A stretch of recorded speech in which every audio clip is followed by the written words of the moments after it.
बोलिए प्रेम से श्री सदगुरु महाराज की मंगल मूर्ति सदगुरु मिलवे सर्वभाव मंगलमय मंगल करन बिनवा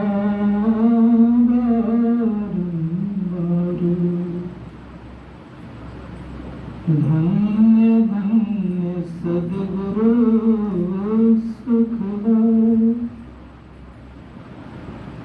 महिला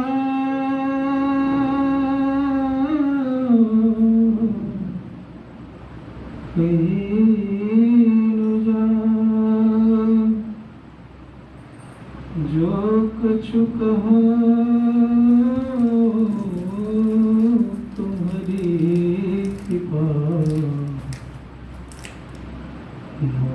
तो कुछ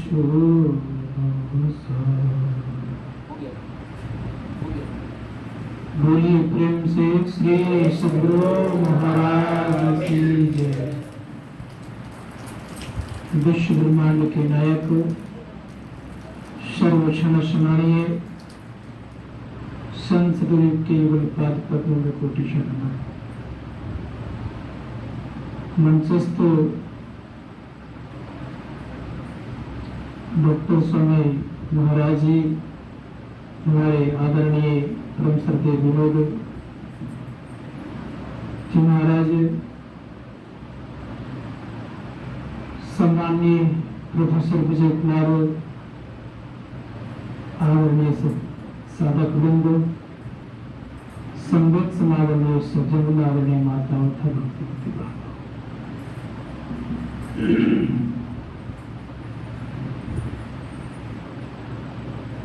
सभा को मेरा बारंबार पढ़ा।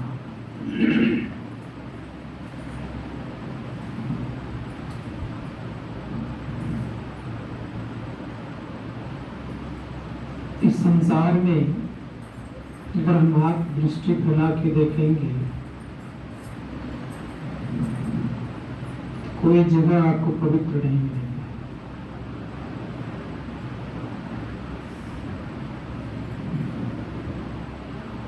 कितने बार हम लोग इस संसार में जहां कहां जले हैं, इसकी कोई ठिकाना नहीं है। कि है जिस जगह बैठ के सत्संग कर रहे हैं, इतना गड्ढा था, बहुत सारी गंदगी थी, लेकिन उसको हम लोगों ने सफाया करके काम लगाए, आज लोग बैठ के सत्संग कर रहे हैं। सही बात मैं कहता हूं कि शरीर सबसे ज्यादा गंदा है। अपने शरीर को आप देखिए,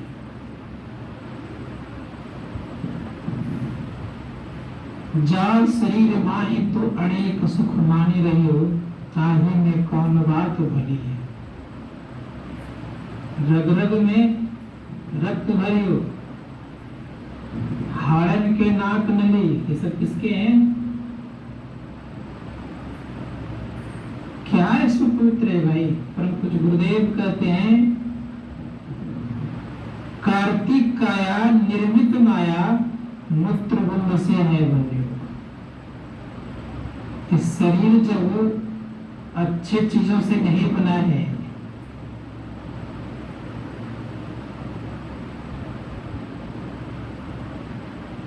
तो क्या पवित्रता और क्या चीज है? खान पान की दृष्टि में लीजिए, जाइए आप लोग चीनी के फैक्ट्री में, चमड़े के जूते पर पहन करके उस पर चलता है, बुरे में कसता है, फिर वो खाते हैं।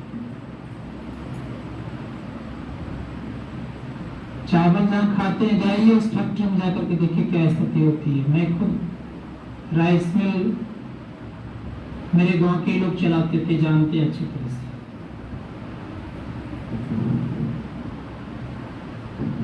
कोई चीज पवित्रता के तहत नहीं आता है। मन में एक वहम है कि हम पवित्र हैं। जिस कपड़े को हम पहन रहे हैं इसकी दशा जानिए क्या है, कितने कीड़े मकोड़े मरेंगे इस पे सूट तैयार करने में। जिस कपड़े को खूब सुंदर बोलते हैं रेशम के कपड़े, उसके संबंध में जानते हैं कितने कीड़े मरते हैं तब रेशम कपड़े तैयार होते हैं। और उसको कहते हैं पवित्र चीज है।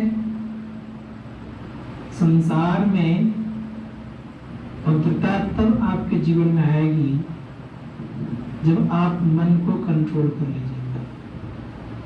केवल आत्मा के अलावा और कोई चीज पवित्र नहीं है। आत्मा किनसे निर्मित है? किसी से निर्मित नहीं है, अंश है। किनके? परमपिता परमात्मा के। तो परमात्मा अति पवित्र है, इसलिए आत्मा भी अति पवित्र है। यह आवरण युक्त होने के कारण हम आप जीव कहला गए हैं। जैसे उदाहरण दे रहा हूं,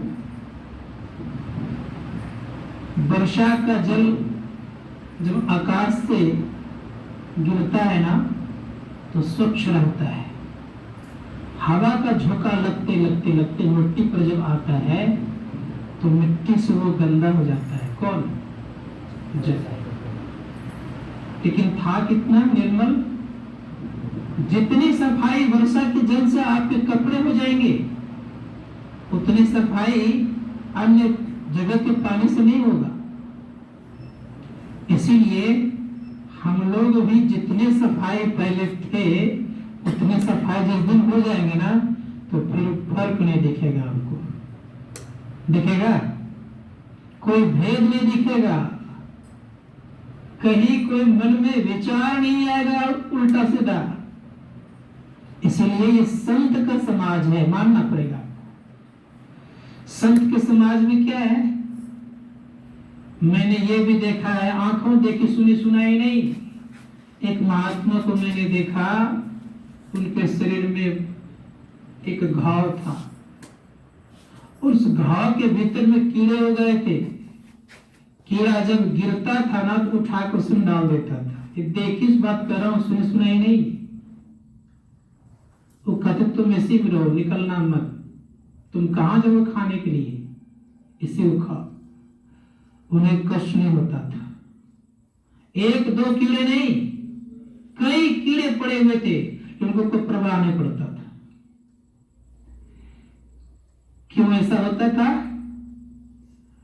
वो उस जगह से निकलना जानता था। संपूर्ण शरीर में चेतन व्याप्त है। आप निकलना जानिएगा। नाक से निकलिए, नाक के गंध नहीं लगेगी कोई चीज की। लगेगी? नहीं लगेगी। कान से आप निकलेंगे तो शब्द नहीं सुन पाइएगा। जीवा से आप निकल जाए, खट्टा मीठा स्वादन का पता नहीं चलेगा आपको। निकलने के लिए हम लोग आए नहीं कि फैलने के लिए आए हैं। अगर फैल रहे हैं तो साधना हमारी नहीं हो रही है। अगर हम सिमट रहे हैं, इससे निकलने का प्रयास और प्रयत्न कर रहे हैं, किसी प्रेस में रहिए, निकलने का प्रयास के। संत मत यह नहीं सिखाता है कि केवल तुम गेरुआ वस्त्र में ही तुम्हें परमात्मा प्राप्ति होगी, ऐसी बात नहीं है। केवल तुम संत महात्मा ही बनकर प्राप्त करोगे, ऐसी बात नहीं है। इसीलिए इस संसार का देवता कौन? गोस्वामी जी महाराज के पाठ अभी सुन रहे थे रामायण में। बंदों प्रथम महेश्वर चरना, मोह जनित संशय सब हरना। इस धरती का देवता कौन है? धरती का देवता वे हैं जिनको हम संत कहते हैं। गोस्वामी जी महाराज लिखे हैं कि धरती का देवता कौन? तो करे मोह जनित संशय सब हरना। एक तो उनके जीवन में मोह नहीं है और जिनको जिनको मोह है उनका भी हरण कर लेते हैं, उनके संशय को भी समाप्त कर देते हैं। ऐसे महापुरुषों क्या कहा गया? धरती का देवता, अर्थात धरती के वे देवता है जिनके पास किसी प्रकार का मोह नहीं है और किसी प्रकार का संशय नहीं है, और उनके पास अगर कोई पहुंचते तो उनका भी संशय का हरण करते हैं। उपनिषदकार ने कहा, विद्यते हृदय ग्रंथिस्य छिद्यन्ते सर्व संशया छियन्ते चास्य कर्माणि तस्मिन् दृष्टि प्राप्ते। जिनके संशय समाप्त हो चुके हैं, विद्यते हृदय ग्रंथिस्य च, ग्रंथि कहते गिरा और गांठ को। हम आपके शरीर में कितने गिरा गांठ हैं? अगर विचार करके देखेंगे तो एक ही गांठ है। कितने हैं? एक। कौन सी ग्रंथि है ये? कौन सा गांठ है ये? तो कहा गया, गोस्वामी जी महाराज करें, जड़ चेतन की ग्रंथि पड़ गई, यद्यपि मिर्शा छूटत कठिनाई। जड़ और चेतन की ग्रंथि है। तो आपके मन में संशय होगा कि अभी तो आप बोले थे ग्रंथि एक है, यहाँ जड़ चेतन की ग्रंथि आ गई। क्या आपने गलत बोल दिया पहले? क्या कितने ग्रंथि हैं? अब मैं यहाँ जो गोस्वामी महाराज कर जड़ चेतन की ग्रंथि पड़ गई, ये कौन सी बात हो गई? गोस्वामी जी महाराज के अनुसार दो हो गया क्या? नहीं ना, ग्रंथि एक। मतलब जैसे दो कलर है ना, अब दोनों कलर को मिला दीजिए, गांठ दीजिए, कितने ग्रंथि होंगे? हाँ, एक। उसी प्रकार से एक है काला धागा और दूसरा है उजला धागा।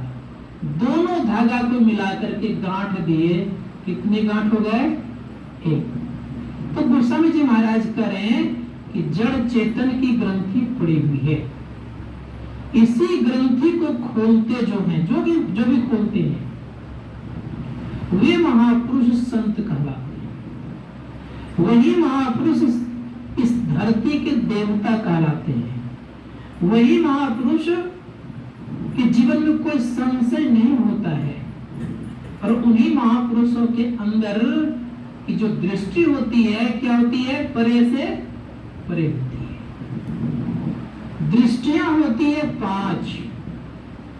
जागृत की दृष्टि, स्वप्न की दृष्टि, मानस दृष्टि। ये 3 दृष्टियों का जब निरोध होता है, निरोध कहते हैं रुकने को, जब तीनों दृष्टियों का निरोध होता है तब चौथी दृष्टि खुलती है, दिव्य दृष्टि।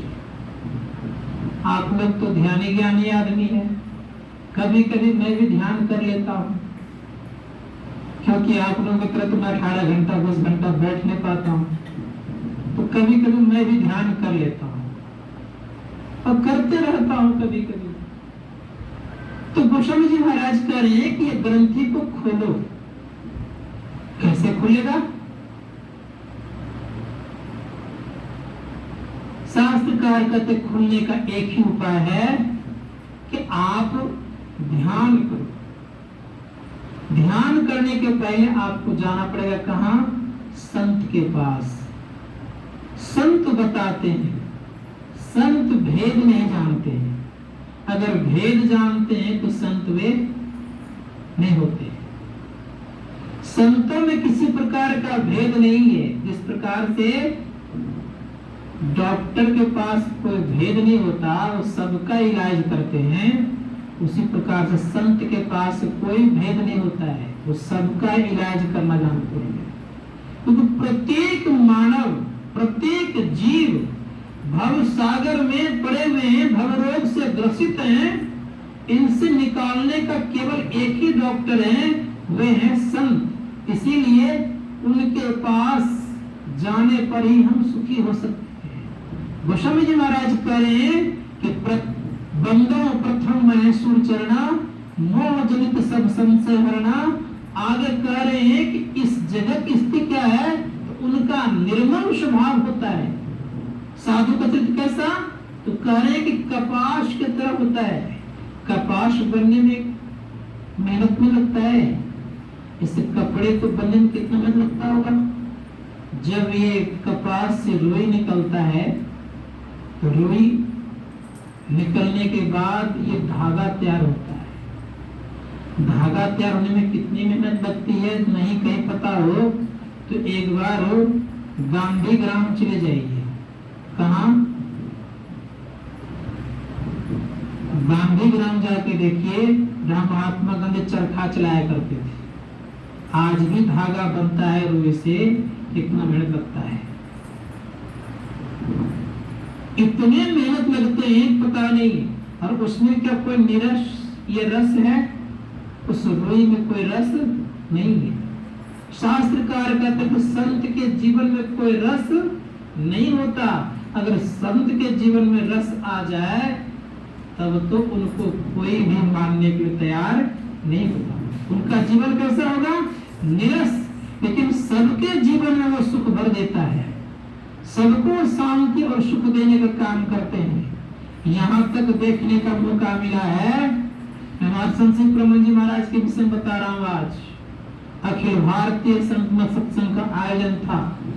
संजोग से आने के क्रम में एक व्यक्ति की मृत्यु हो गई, जिनके परिवार मरे। वो सारे परिवार आकर के संत प्रमोद जी महाराज को इतनी भद्दी भद्दी बातें कही, लगा कि उन्होंने ही मारा। वो चुपचाप मुड़ी गांठ करके चुपचाप सुन रहे हैं, लेकिन एक शब्द नहीं बोले।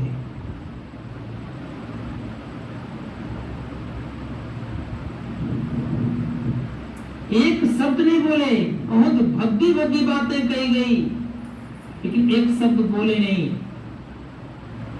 क्योंकि वो जानते थे कि मेरे परिवार का एक अंग गुजर गया है।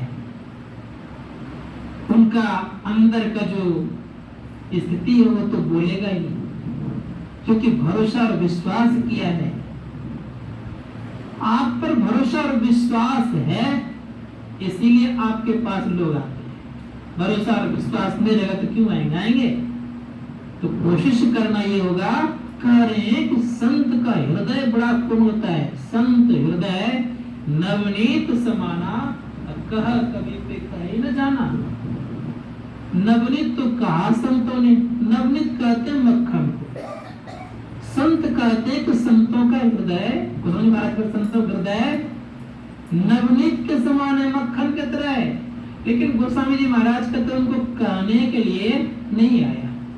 संत हृदय नवनीत समाना, कहा कभी पे कहे न जाना।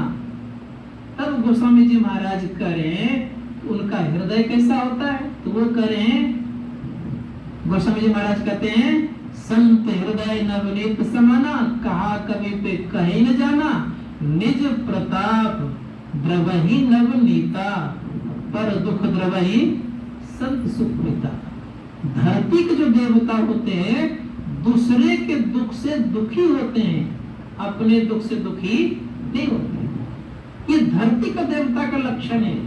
स्वर्ग की देवता तो अपने दुख से दुखी होते हैं, लेकिन धरती के देवता की विशेषता क्या है, अपने दुख से दुखी नहीं होते, दूसरों के दुख से दुखी होते। इसीलिए परम पूज्य गुरुदेव कहते हैं जीव उद्धार का द्वार पुकार कहा, घट भीतर ही सब संतों ने। जीव का उद्धार का ठीका अगर किन्हीं के पास है, ठीका समझते हैं ना, निर्णय प्रतिज्ञा अगर कोई लिया है तो केवल धरती के देवता ही लिए हैं, और किसी लोक के देवता ने आपका उद्धार का प्रतिज्ञा नहीं किया है, लेकिन धरती के देवता ने आपको उद्धार का प्रतिज्ञा किया है। इसलिए धरती को देवता को सबसे श्रेष्ठ कहा गया। भगवान राम से पूछा जाए किनको किनको श्रेष्ठ कहें, तो भगवान श्री राम कहते हैं कि सातम सम वही मैं जग देखा, मोते अधिक संत कर लेखा। इतना एक कहकर नहीं छोड़ दिए। संत पलटूदास जी महाराज कहते हैं सबसे बड़े हैं संत, दूजा नाम है जी, तीजा 10 अवतार तीने प्रमाण है जी, ब्रह्मा विष्णु महेश सकल अवतार है जी, हारे पलटू सको पर संत मुकुट सरदार है जी। इनकी स्तुति और इनका गुणगान शेष महेश गणेश दिनेश नहीं कर सकते, संसार के लोग कौन करेंगे? इसलिए साधु की महिमा ये लोग नहीं गा सकते। किस तरह से नहीं गा सकते हैं? तो कहते हैं साधु की महिमा किस तरह नहीं गाते हैं? तो करें सो साग बनिक मणिगुण गण जैसे, जिस तरह से साग बेचने वाला मणियों के गुणगान नहीं कर सकते, उसी प्रकार से साधु की महिमा गणेश जी, शेष जी और माँ सरस्वती जी और ब्रह्मा जी चर मुख वाले ये भी नहीं गा सकते। उनके लिए भी कैसे है? तो कह रहे साग बेचने वाले की तरह। शास्त्रकार कहते हैं साधु का बड़ा ही चरित्र कोमल होता है और बड़ा ही स्वच्छ होता है, निर्मल होता है। किस तरह से होता है? तो कहा बड़े प्रेम से गोस्वामी जी महाराज करें कि जिस प्रकार से देखे होंगे शीशा आर पार वाला चकचक दिखता है, इधर से उधर दिख जाता है, उसी प्रकार से साधुओं का हृदय होता है। साधु को देखना और परमात्मा को देखना बराबर होता है। मेरे से साधु की बात मैं नहीं कर रहा हूँ, उस परम पिता परमात्मा की बात कर रहा हूँ मैं। किस तरह से साधु होते हैं? तो कहा कि वे जो साधु होते हैं परमात्मा व्यक्तित्व का दोनों एक हैं। संत कबीर साहब कहते हैं सत्पुरुष की आरसी साधु की ही दे, लखा जो चाहे अलग को इन्हीं में लखी ले। संत कबीर साहब कह रहे हैं कि सत्य पुरुष की आरसी मतलब परमात्मा की जो आईना है वो क्या है? आरसी कहते आईना को, क्या है ना? वो साधु की ही देह है। लखा जो चाहे अलग को, अलग मतलब परमात्मा। अगर परमात्मा को देखना अगर आप चाहते हैं तो किनको देख लीजिए? साधु को देख लीजिए। संत महात्मा गण कहते हैं कि साधु को समझना और परमात्मा को समझना दोनों बड़ा कठिन काम है। परम संत तुलसी साहब ने कहा जो कोई कहे साधु को चिन्ना, तुलसी हाथ कान पर गिनना। साधु को पहचानना बड़ा मुश्किल है। इसलिए संत महात्मा गण कहते हैं साधु से साहब भय, सदगुरु से साधु से सदगुरु है, सदगुरु से भय साध, ये तीनों अंग। साहब से सदगुरु है, सदगुरु से भय साध, ये तीनों अंग एक है। गति कछु अगम अगाध, कहे उस परमात्मा से सदगुरु है, सदगुरु से साध हुए, ये तीनों की जो स्थिति है एक है, अलग नहीं है। इसीलिए साधु की महिमा को कोई भी गा करके समाप्त नहीं कर सकता। कितना कोमल हृदय होता है साधुओं का। अपने भले दुख में रहे लेकिन दूसरों को दुख में देख नहीं सकते। यहां तक मैं देखा हूं जीवन में कि दूसरों का कष्ट भी लेकर के अपना कष्ट, दूसरों का कष्ट लेकर के अपने को आनंदित रख रहे हैं। मैं कई महापुरुषों को उदाहरण दूंगा आपको। इसलिए साधु के प्रति, साधु राष्ट्र की संपत्ति होती है, समाज की संपत्ति होती है। साधु को व्यक्तिगत नहीं होता है, साधु सबके होते हैं। चोर का भी साधु होते हैं और इंसान का भी साधु होते हैं, वो सबके साधु होते हैं। इसलिए शास्त्रकार कहते हैं राष्ट्र की संपत्ति है साधु, समाज का आईना है साधु, और समाज में वो एक प्रतिष्ठित इसलिए है कि सबको दिशा दिखाने वाले होते हैं। तो साधु की बात को स्वीकार करना चाहिए। इसलिए भगवान श्री राम कहते हैं कि भक्ति की शुरुआत संतों की संगति से होती है। इसलिए भगवान श्री राम कह रहे हैं प्रथम भक्ति संतन कर संगा। संतों का संग करेंगे तो प्रथम भक्ति होगी। अब प्रथम भक्ति होगी, कौन संतों का संग करे प्रथम भक्ति हो जाएगी। अब मेरा कोई संग करेगा तो प्रथम भक्ति होने वाला नहीं है, मैं क्लियर बोलता हूं। तब किनका संग करेगा तो प्रथम भक्ति होगी। तो कहा कि जिन्होंने आत्मा और परमात्मा को जाना है, अर्थात यूं समझ लीजिए जिन व्यक्तियों ने जड़ और चेतन को अलग कर दिया है, जिनकी स्थिति परमहंस की हो गई है, जो व्यक्ति परमात्मा में रह करके परमात्मा को सदैव देखते रहते हैं, ऐसे महापुरुषों की संगति करेंगे तो केवल उनके संग में रहेंगे तो निश्चित याद रखिएगा कि आपकी प्रथम भक्ति हो जाएगी। लेकिन ऐसे साधु काफ बन जाएंगे। लेकिन परम पूज्य गुरुदेव कहते हैं कम से इतना तो जरूर गुण होना चाहिए, सदाचारी हो, साथ ही साथ सुचाचारी भी हो और शिष्टाचारी भी हो। सदाचारी शिष्टाचार से क्या फर्क है इस तीनों में? वचन तो हो जरूर ही, लेकिन मीठा भी और सत्य सुहाता भी हो। ऐसा नहीं, मुझे एक बार की याद है, कोई प्रसंग सुना रहे थे और किताबों में लिखा हुआ है परम पूज्य गुरुदेव के यहाँ अर्थात कुप्पा घाट में सेंट फ्रांसिस स्कूल के वोमेन टीचर आ गई थी, महिला टीचर, महिला शिक्षिका थी। साधुगुणी भाषा मुंह से गुरु महाराज से निकल गई, आवाज निकल गई उनकी, बोली निकल गई उनकी। अब गुरु महाराज इतने पश्चाताप किए, दूसरे दिन अपने सहयोगियों के साथ वो स्कूल जाते हैं। वहां के प्रिंसिपलों ने भव्य स्वागत उनका किया और स्वागत करने के बाद अंग्रेजी में उनकी प्रार्थना भी की गई। और प्रार्थना होने के बाद परम पूज्य गुरुदेव कहते हैं कि मेरी बात सुनिए। दो चार शब्द बोलने के बाद कहते हैं कि मेरे यहाँ कुप्पा घाट में आपके यहाँ कोई महिला शिक्षक गई हुई थी, मेरे द्वारा कोई सधुकड़ी भाषा निकल गई थी, मुझे क्षमा करेंगे, माफ करेंगे। उन लोगों ने क्या कहा सुनिए, कहा हम लोगों को तो कुछ पता नहीं है, हम लोग जाना भी नहीं क्या कहा आगे कहा।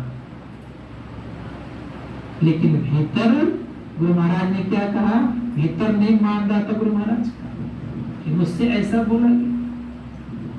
इसीलिए संत का हृदय बड़ा कोमल होता है। संतों की जुक्ति कितनी तगड़ी है, संतों की जुक्ति आप भवसागर से पार करा सकता है। इसलिए गोस्वामी जी महाराज बड़ा मार्मिक शब्द का प्रयोग किए। उन्होंने कहा कि संत पंथ अपवर्ग, कामी कर भव पंथ अकाइन संत कवि प्रबुद्ध श्रुति पुराण सदग्रंथ।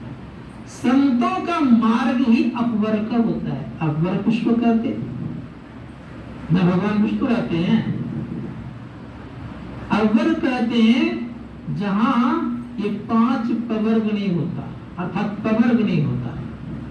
वो मतलब होता है नहीं, अपो मतलब तो जब पाप नहीं होता हो, वो मतलब जब फलाशा नहीं हो, वो मतलब जहां बंधन नहीं हो, वो मतलब जहां भय नहीं हो, और वो मतलब जहां मृत्यु नहीं हो। इस जगह क्या नाम है? अपवर्ग। अर्थात जहां ये 5 चीज नहीं होता हो उसे हम अपवर्ग कहते हैं। शास्त्रकार कहते हैं अपवर्ग जाने का कौन सा पंथ है? तो कहा संतों का पंथ है, तो संत का पंथ पकड़िए। इसलिए कौन सा पंथ है? संत मत है, संतों का मत है, संतों का पथ है। इस संत पथ में क्या किया जाता है? तो कहा संत पथ में मुख्यतः 2 क्रियाएं होती है। कौन कौन? एक दृष्टि योग और दूसरे में नारानुसंधान, इसको शब्द योग कहते हैं। दृष्टि योग क्रिया करने से इंद्रियों का दमन होता है और श्रुत शब्द योग क्रिया करने से मन पर नियंत्रण अर्थात मनोनिग्रह होता है। जो दोनों क्रिया करे, अब दोनों क्रिया करने के बाद भी अगर वो संसार में भटक रहे हैं, फिर रहे हैं, तो लगता ये है कि उनसे एक भी क्रिया नहीं हो रही है। इसीलिए दोनों क्रिया नियंत्रण करता है। दोनों क्रिया की विशेषता क्या है? का दृष्टि योग क्रिया करने के क्रम में मंत्र जाप करते हैं, फिर मानस ध्यान करते हैं। मानस ध्यान करने वाले साधकों की स्थिति बताता हूं। जिनके केवल मानस ध्यान होते हैं ना, उनके केवल दर्शन आप कर लीजिएगा, आपको पुण्य लिखेगा। इतनी शक्ति उनमें आ जाती है। मानस ध्यान किस तरह से होना चाहिए? हर वक्त होने चाहिए, चलते फिरते भी मानस ध्यान हो जाना चाहिए। इस तरह से ख्याल आपका बना रहेगा तब ना। ऐसा ख्याल जब बना रहेगा तो आपके दर्शन मात्र भी लोग करेंगे तो उनके मन को आप पवित्र कर दीजिएगा, मन में उनके विकार नहीं आने दीजिएगा। इसी शास्त्रकार कहते हैं कि खूब मंत्र को जपिए। आज दूसरे दिन में है, दूसरे दिन के कर्म में असली तप करिए। कौन सा असली तप है? तो परम पूज्य गुरुदेव कहते गुरु जाप जपन साचो तप सकल कार्य साधना। सारे कार्य को बनाना अगर चाहते हैं तो सारे कार्य में भी कोई सार और होगा, अर्थात मूल कार्य होगा। तो परम पूज्य गुरुदेव कहते हैं कि जो सत्संग करते हैं उनको मूल काम का पता रहता है। इसलिए गुरु महाराज कहते हैं नित्य प्रति सत्संग कर ले प्यारा, तेरा कार्य सरे सारा। सारे कार्य को निर्णय करके धर चेतन धारा। चेतन को पकड़ने वाला जो क्रिया है ये मूल क्रिया है, अर्थात मुख्य कार्य है। तो कैसे होगा? तो परम पूज्य गुरुदेव कहते हैं कि जो मंत्र को जपेगा, जो व्यक्ति मंत्र को जपेगा तो क्या होगा? तो गुरु महाराज कहते उनका सारे काम बनेंगे। तो क्या ये चेतन काम पकड़ने वाला नहीं पकड़ेगा? नहीं बनेगा? ये भी बनेगा। इसलिए कहा कि मंत्र को खूब बढ़िया जपिए। इसलिए गुरु महाराज कह रहे हैं कि अति पावन मंत्र है, और अति पावन मंत्र को जपने के लिए अपावन मन से संभव नहीं होगा, अर्थात अपवित्र मन से संभव नहीं होगा। इसके लिए क्या करना पड़ेगा? तो मन पवित्र कब होता है? शास्त्रकार कहते जब आप मंत्र को जपते खूब, और जपते जपते मंत्र में मन लय हो जाता है, तो सदैव याद रखिएगा कि आपका मन जब को पकड़ ले, अभी पकड़ाने का प्रयास करते हैं, यही करते हैं, छोड़ देता है, फिर वहां लाते हैं। लेकिन जब मंत्र को खुद मन पकड़ ले तब समझेगा आपका मन पवित्र हो गया। जब गुरु मूर्ति स्वतः दर्शन देने लग जाए, अर्थात होने लग जाए अपने अंदर प्रकट, समझेगा चित्त की शुद्धि हो गई। अब दो क्रियाएं अगर हो रही है किसी व्यक्ति की तो पूजनीय है मेरे लिए, और जो क्रियाएं नहीं हो रही, मेरे ऐसे लोगों के नहीं हो रही है तो मैं पूजनीय और वंदनीय नहीं हूँ। संत महात्मा दो क्रियाएं ठीक ठीक होनी चाहिए। वो वंदनीय है हमारे लिए कौन? जिनकी दो क्रियाएं होती है। तब क्या होती है? जिनकी दो क्रियाएं होती है उनकी दृष्टि टिकेगी, इसमें कोई संदेह नहीं है। क्यों?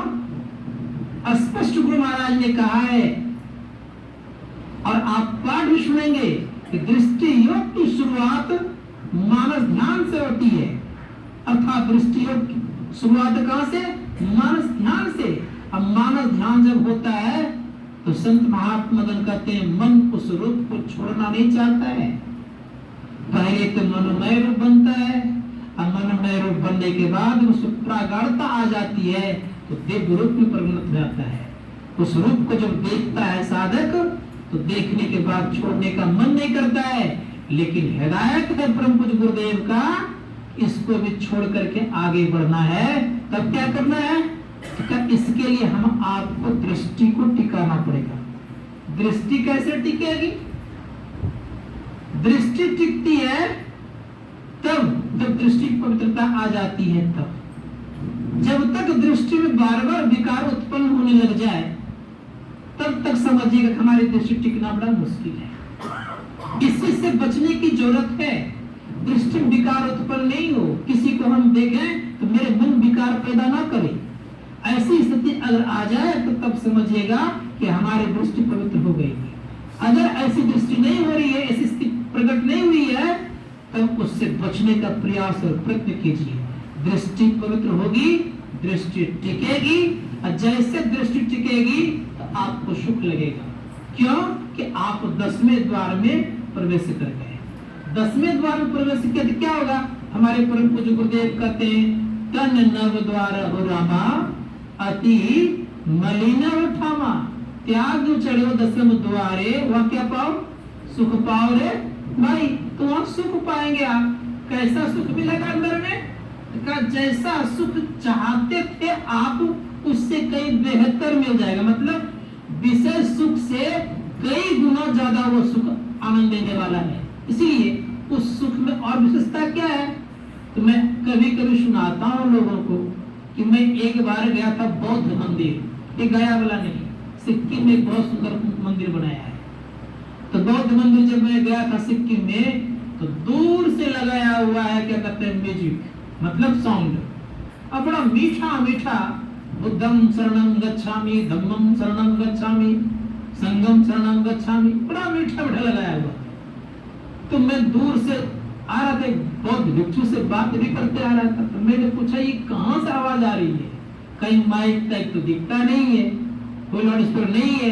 कहा स्वामी जी ऐसा है कि उस मंदिर से कनेक्शन भीतर भीतर कर दिया है, अब बहुत दूर तक कर दिया है। बड़ा ही अच्छा। रात्रि काल में जब ठहरा, देखा कि इतनी अच्छी रोशनी, उसके साथ आवाजें, तो बड़ा सुंदर लग रहा था। तो संत महात्मा गण कहते तो बाह्य में केवल नहीं होता, भीतर में भी ऐसा होता है। अर्थात जहाँ दृष्टि टिकती है वहाँ शब्द भी होता है। इसलिए कहा दृष्टि टिके, हमारे गुरुदेव करें, दृष्टि टिके सुत धुन रमे अस करूं गुरुदया। दृष्टि टिकती है, अपने अंदर में ध्वनि भी होती है। उस ध्वनि में जब हम आप मन लगाएंगे, मन तो है वहाँ, मन जब लगाएंगे तो संत महात्मा को सुनते सुनते क्या होगा? उसी को अनहद शब्द कहा। और अनहद शब्द सुनने वाले की स्थिति क्या होगी? तो चरणदास महाराज कहते जब से अनहद घोर सुनी, इंद्री थकित गलित मन हुआ, आशा सकल गुनी। हमारी इंद्रियां नहीं थक रही है, मन नहीं गल रहा है। इसका मतलब है कि हम बैठ तो रहे हैं, लेकिन वहां तक हमारी पहुंच नहीं हो पा रही है। इसी कारण से हमारी ये दशा और दुर्दशा है। शास्त्रकार कहते हैं इसके लिए हम लोगों को सतत प्रयास और प्रयत्न करने की चेष्टा और प्रयत्न करना चाहिए, क्योंकि संत मत की साधना है। और संत मत की साधना ये बताता अवश्य है कि अंदर घुसो, अंदर में प्रवेश करो। और अंदर में प्रवेश करेंगे तो बाह्य जगत से आपको विराम मिलते रहेगा और बाह्य जगत से आपका अलगाव होते रहेगा। रहिएगा सब में, लेकिन अपने में आप आनंदित रहिएगा। सबके साथ रहिएगा, लेकिन आप अपने में बड़े ही आनंद रहिएगा। मैंने परम पूज्य धन बहादुर जी महाराज को देखा है जीवन में, सबके साथ खूब बढ़िया से उनके साथ मजाक कर लेते थे, हंस भी लेते थे। कभी तुमको ताकत दिखाओ तो ताकत है। उनके एक बार संजोग से मुझे चरण दाबने का मौका मिला, का पूरा बल लगा दो, पूरा बल लगा दिया मैंने, उनको कुछ नहीं हुआ। का तुमको उतना ताकत नहीं है मेरे पे कुछ करने का। तो सबके साथ रहते हुए सबसे अलग, इसलिए कोई भी चीज रख लीजिए, वर्ग तो उपवास कुछ भी कर लीजिए, लेकिन जब तक मन हाथ नहीं आया है तब तक कुछ होने वाला नहीं। इसलिए मन को हाथ आने का उपाय हम लोग को मिला हुआ है, लगे रहिए। बड़े सुंदर शब्द लक्ष्मीपति जी गोसाई जी महाराज ने कहा है, उन्होंने स्पष्ट कहा है, जब तक बहुत के ना और जब लग मन हाथ ना आवे तब मौनी लेके ध्यान धरते रहिए, उससे होने वाला कुछ नहीं है। इसलिए मन को हाथ में लेने का चेष्टा और प्रयत्न कीजिए। इसके लिए हम लोग रोज मितभाषी बोलिए। नहीं बोलना भी ठीक बात नहीं है और अधिक बोलना भी ठीक बात नहीं है। मितभाषी बन करके सत्संग ध्यान करते रहिए, समाज में अच्छे ढंग से रहिए, आपका छाप संसार में अच्छा से अच्छा ढंग जाए। ये थोड़ा सेवा में कहा। बोलिए प्रेम से श्री सद्गुरु महाराज की जय।